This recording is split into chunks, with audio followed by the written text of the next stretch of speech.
Praise the lord. హల్లెలూయా. ఈ దినమునకు ఏర్పాటు చేయబడిన వాక్య భాగము పరిశుద్ధ గ్రంథము నుండి సామెతల గ్రంథము 22వ అధ్యాయము 24వ వచనం. కోపచిత్తునితో సహవాసము చేయకము, క్రోధము గల వానితో పరిచయము కలిగి ఉండకము. ఆమేన్. హల్లెలూయా.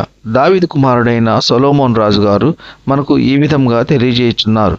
కోపచిత్తునితో సహవాసము చేయొద్దు అని చెప్తున్నారు. మాటి మాటికి కోపడే వారితో అస్సలు సహవాసం చేయకూడదు.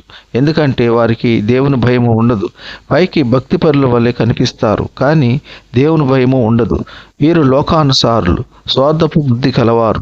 కనుక మనము దేవుని యందు భయభక్తులు గలవారితో సహవాసము చేయాలి. యథార్థవంతులతో సహవాసము చేయాలి. నీతిమంతులతో సహవాసము చేయాలి. మరియు క్రోధము గలవారితో అస్సలు పరిచయములు కూడా ఉండకూడదు.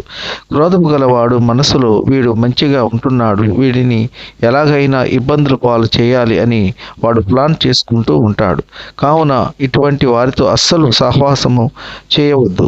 దేవుని యందు భయభక్తులు కలిగి మంచి వారితో సహవాసం చేసి మన విశ్వాస నిరీక్షణ జీవితాన్ని కొనసాగిద్దాం. ప్రతిదినము బైబిల్ని చదివి దేవుని వాక్యమును విని దేవుని యందు నిరీక్షణ ఇచ్చి మన విశ్వాస జీవితాన్ని కొనసాగిద్దాం. ఈ కొద్ది మాటలు దేవుడు దీవించునుగాక. ఆమేన్. ప్రార్థన. కృపా సత్య సంపూర్ణుడా, మీ ఘనమైన ఉన్నతమైన నామమునకు వేలాది వందనాలు స్తుతులు చెల్లించున్నాం తండ్రి. మీరు గొప్ప దేవుడు, శక్తివంతుడు, సర్వాధికారివి. మీకు స్తోత్రములు తండ్రి. ఈ వేకువనే లేచి ఎందరైతే మీ వాక్యమును విని అంగీకరించిన ప్రియ బిడ్డల పట్ల మీ కృప ఉంచండి. అద్భుతాలు జరిగించండి. ఆశ్చర్య కార్యాలు జరిగించండి. పిల్లల చదువుల్లో, రాకపోకల్లో కాపాడండి. అయ్యా, వారు చేస్తున్న ఉద్యోగాల్లో, వ్యాపారాల్లో, పనుల్లో మీరు తోడై ఉండండి. రాకపోకల్లో క్షేమాన్ని దయచేయండి. చంటి బిడ్డలను కాపాడండి. వారికి మంచి ఆరోగ్యము దయచేయండి. గర్భిణీ స్త్రీలకు సుఖమైన ప్రసవ దినాలు దయచేయండి. తల్లి బిడ్డ క్షేమంగా ఆరోగ్యంగా ఉండేట్లు మీ కృప దయచేయండి.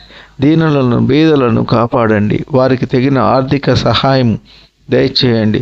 ఉద్యోగము లేని వారికి వారు ఆశించిన ఉద్యోగం దయచేయండి. కార్లు, బస్సులు, రైళ్లు, విమానాలు, ఓడలు, ఇతర వాహనాల్లో ప్రయాణించే ప్రయాణికులను వారి వారి గమ్యస్థానాలు క్షేమంగా చేరులాగున మీ కృప ఉంచండి. దేశాన్ని ఏలుతున్న నాయకులను కాపాడండి. దేశాన్ని శాంతి సమాధానముతో పరిపాలించే దైవజ్ఞానాన్ని వారికి అనుగ్రహించండి. దేశంలోని అల్లర్లు, ఒకరి మీద ఒకరు కక్షలు, గొడవలు, జగడాలు రాకుండా మీ కృప ఉంచండి. ఒకరినొకరు అర్థం చేసుకొని దేవుని భయభక్తులు కలిగి జీవించే కృప దయచేయమని ప్రభువైన యేసుక్రీస్తు పేర వేడుకొనుచున్నాం తండ్రి. ఆమెన్. విన్న వాక్యము దీవెనకరంగా ఉన్నట్లయితే లైక్ చేయండి, షేర్ చేయండి, సబ్స్క్రైబ్ చేసుకోండి. మీ సహోదరుడు కోలా డానియల్.